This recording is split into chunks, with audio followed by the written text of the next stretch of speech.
میں بڑے شوق سے موبائل پر ایک لوڈو گیم کھیلا کرتی تھی۔ وہاں ایک لڑکے سے میری بات چیت شروع ہوئی۔ بہت دیر بات چیت ہونے کے بعد اس نے مجھ سے میرا موبائل نمبر مانگا اور میں نے اسے بلا جھجک دے دیا۔ اس پر ہمارا رابطہ فون پر ہونے لگا۔ وہ بہت سلجھا ہوا اور تمیزدار لڑکا تھا، اس لیے میں نے اس سے دوستی کر لی۔ ہم ایک دوسرے سے اپنی ہر بات شیئر کرتے تھے اور پھر ایک دن اس نے مجھے شادی کے لیے پرپوز کر دیا۔ میں نے اسے یہ کہتے ہوئے انکار کر دیا کہ ہم خاندان سے باہر شادی نہیں کرتے۔ میرا انکار سن کر وہ بدل گیا اور مجھے بلیک میل کرنے لگا۔ اس کے پاس میری بہت ساری تصویریں موجود تھیں جو میں نے ہی اسے شیئر کی تھی۔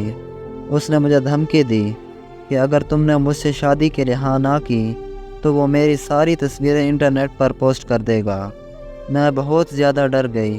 میں نے وقتی بات ٹالنے کے لیے اسے ہاں کر دی، لیکن مجھے کیا پتہ تھا کہ وہ میرے گھر رشتہ بھیج دے گا۔ اس نے میرے گھر رشتہ بھیجا اور مجھے دھمکی بھی دی کہ اگر تمہاری طرف سے انکار ہوا تو وہ میری تصاویریں انٹرنیٹ پر پوسٹ کر دے گا۔ میں بہت زیادہ ڈر گئی تھی، اسی لیے میں نے اپنے گھر والوں کو کہا کہ مجھے یہ رشتہ پسند ہے اور میں نے یہی شادی کرنی ہے۔ میرے گھر والوں نے میری خوشی کے لیے ہاں بول دی اور اسی طرح میرا اس سے نکاح ہو گیا۔ نکاح کے اگلے دن پتہ چلا کہ وہ پہلے سے ہی شادی شدہ ہے اور اس کی بیوی اور 2 بچے بھی ہیں۔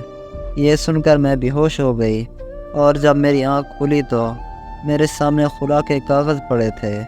خلا ہونے کے بعد میں ڈپریشن میں رہنے لگی اور ڈپریشن کی وجہ لوگوں کے طعنے تھے۔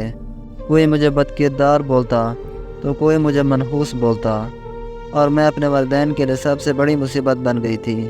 اس لیے میرے والدین نے میری شادی بغیر سوچے سمجھے میری پھپھو کے بیٹے کے ساتھ کر دی تھی، جو کہ مجھ سے عمر میں بہت بڑا ہے، اور آج سسرال میں میری حیثیت صرف ایک نوکرانی جتنی ہے۔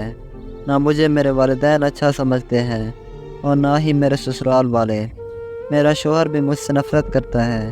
میرے پاس اپنا کوئی نہیں ہے جس سے میں اپنا درد شیئر کر سکوں، اسی لیے میں آپ سب سے اپنا درد شیئر کر رہی ہوں۔ میں آپ سب سے یہ پوچھتی ہوں، میری غلطی کیا ہے؟ اچھا چلو مان بھی لیا کہ میری غلطی تھی، تو کیا میری غلطی اتنی بڑی تھی مجھے عمر بھر سزا دی جائے؟ کیا میں انسان نہیں ہوں؟ کیا میرے اندر دل نہیں ہے؟ کیا مجھے درد نہیں ہوتا؟ اور سچ کہوں تو مجھے بہت درد ہوتا ہے۔ اتنا درد ہوتا ہے کہ میرا دل پھٹنے لگتا ہے۔ اب میں اس سکون کی طلبگار ہوں جسے اہل زمانہ موت کہتا ہے۔